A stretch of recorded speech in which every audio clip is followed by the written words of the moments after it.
Adam Bailey. We've made history, the first WSX, and I thought, considering it's your first go at this, it ran really, really well. You must be happy and proud with how it ran, no hiccups or anything. God, it was all very professional, and the racing was good, the format was good, and it was pretty much packed out there, so it was perfect, really. Yeah, it definitely wasn't perfect, but we're wrapped. I mean, for a first one, to see that, have the racing be so good and to see, 36,000 people happy and having a great time, like that's the reward, the major reward. The riders had fun. Our broadcast looked good.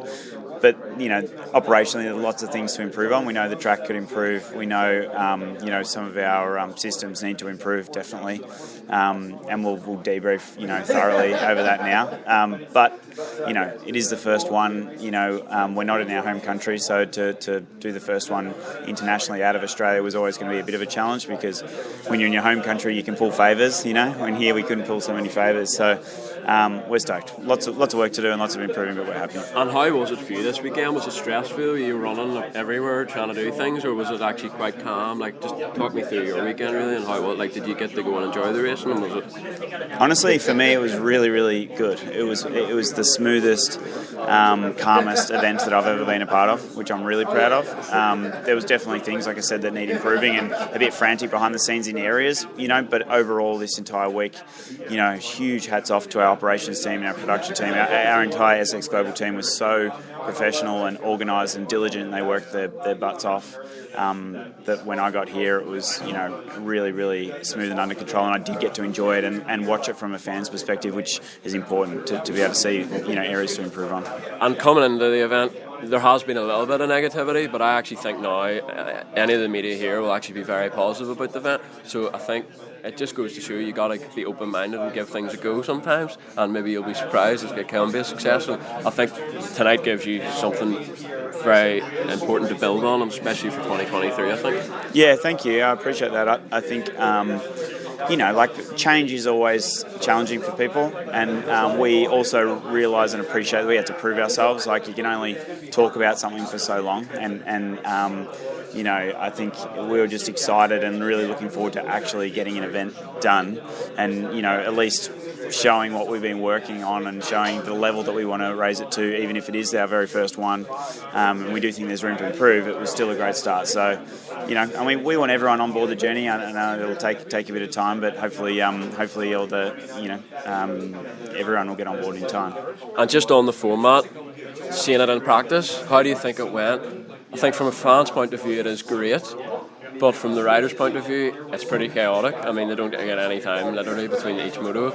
Would you maybe be open to changing it in the future? Maybe doing like SX2, then WSX, and it could still be flat out then, and then the riders maybe get a little bit more time in between, and then maybe making each main event a little bit longer too, to see even more racing possibly? I mean, possibly. Well, we open to anything really. I think, I chatted to Eli about it before, asked his opinion.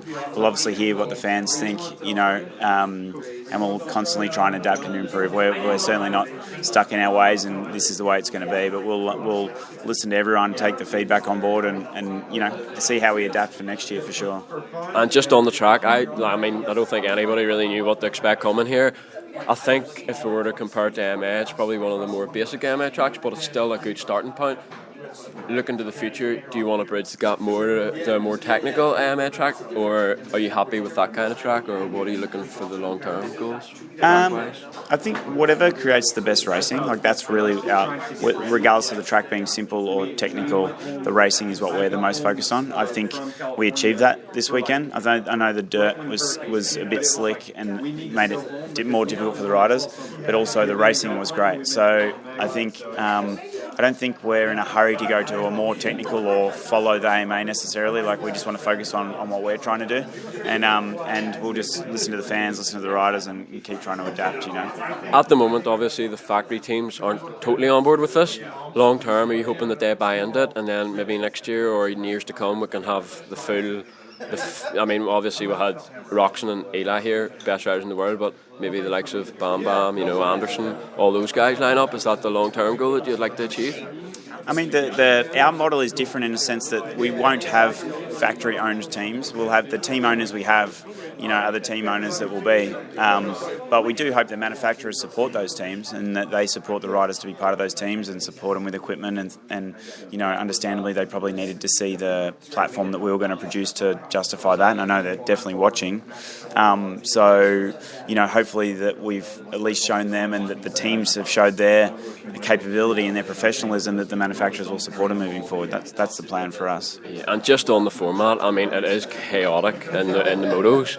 For the fans' point of view, that's better, and I think maybe it's an eye-opener for some other series, and maybe they'll try and copy you now because that's madness out there. Yeah, and I think it's a balance because the madness is great entertainment and the unpredictability is what fans want. I mean, I as a fan loved it because I think it's unpredictable and you don't know what's going to happen. And I know there's a balance and this is where there's a trade-off because the riders would like more time and the teams would like more time, but at the same time the chaotic part of it is what makes it entertaining. So, we listen to them to an extent, but we don't want them to be too comfortable. Otherwise, we're probably giving them too much time. So we'll take it on board, but we'll do what the fans want first and foremost. And obviously, Cardiff went really well. I think it would maybe be silly for this event to go so well not to come back next year. So is Cardiff going to be on the calendar next year? Fingers crossed. From our point of view, it is. It's definitely been discussed, and one of we're talking to many regions. We definitely want to come back to the UK. Whether it's next year or the year after. I think this weekend really proved that there's a great audience here that's hungry for Supercross, which we believe, and we believe there's other regions around the world that have great audiences for Supercross too. So, it was a great start, and we're really stoked that they got to come out and enjoy Supercross, and hopefully we'll be back soon for sure. And long term, are you sort of hoping to go to all the continents? Are you sort of hoping to tick them off? Maybe is the goal maybe to have 2 in Europe, America if you can, and then obviously Australia, and then Brazil, South America, and places like that. Is that sort of what you want, to try and cover all the continents? Yeah, definitely. Yeah, we want this to be a truly global world championship and cover all the continents. Some more than one, more than once. Like if it's Europe, once or twice. And we definitely want to go to the US at some point in time, and Canada probably before then. So we want to be all around the world, but we're also measured. We want to take our time, make sure we do it properly. But this is a great start. Yeah, and I love MXGP, but one thing that I find a little bit frustrating is that there's no prize money. You're doing this for the first time ever, and you've got a lot of backing and a lot of prize money to the riders, which is great to see. Sort of wish MXGP would do that, because that is a great series. Just maybe need to help the teams a little bit more. But going back to you, was it hard to get that backing and put everything in place? Because obviously there's a lot of unknown until you do something like this. It was, and luckily, we have great backers that sort of believe in the vision, and the biggest thing is they believe in the sport. And I think anyone that sees this sport up close and sees the athletes up close and sees how incredible they are gets on board and gets excited. And we were lucky enough to attract a financial backer that saw in what we do, and they're with us on the journey. So we've got to deliver that. Are you a Supercross only kind of guy, or in the future, if something was available to run a motocross world championship, would you be open to that, or just Supercross only for you?